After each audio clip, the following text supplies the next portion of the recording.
আমাকে যেদিন নার্সিংহোম থেকে ছুটি দেয় সেই দিনই বলে দিয়েছিল বাচ্চাকে এখন বেশ কিছুদিন ডাইরেক্ট জলে স্নান করানো যাবে না, গায়ে কোনো তেল ক্রিম কিচ্ছু লাগানো যাবে না। তো খুবই যদি দরকার হয় মাঝে মাঝে মানে সপ্তাহে একদিন অন্তর অন্তর বাচ্চাকে উষ্ণ গরম জলে গাটা মুছিয়ে দেওয়া যেতে পারে। তো ওই জন্য আমাদের এখানে বারান্দাতে বেলা 9টা থেকে 12টা অবধি রোদ থাকে।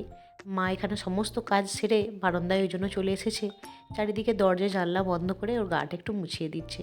তাহলে বাতাসও লাগলো না আর গরমের মধ্যে ওর গাটাও মোছা হয়ে গেল। আর দেখুন গাটা মুছিয়ে দিচ্ছে বলে ও এটা বসে বসে কি সুন্দর উপভোগ করছে।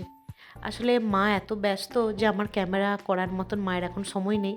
আর বাবাও তো সারাদিন স্কুলে কাজে ব্যস্ত থাকে। ওই জন্য যেইটুকু সময় আমি অবসর পাই সেইটুকু সময় আমি ক্যামেরা করি, ব্লগ এডিট করি আর মাঝে মাঝে ব্লগ পোস্ট করি।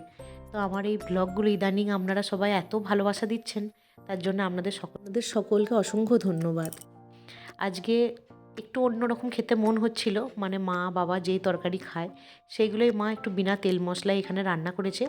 শাক ভাজা, তিলের বড়া, বাঁধাকপির তরকারি আর তার সাথে সবজি দিয়ে মাছের ঝোল, যেটা আমি প্রতিদিন খেয়ে থাকি।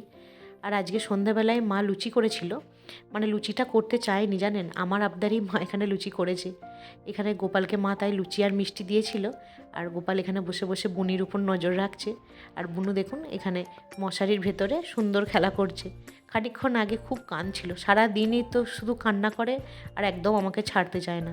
কখন যে দিন হচ্ছে কখন যে রাত হচ্ছে কিছুই বুঝতে পারছি না এখন। সারা দিনটাই তো আমার ওকে নিয়েই কেটে যাচ্ছে এখন।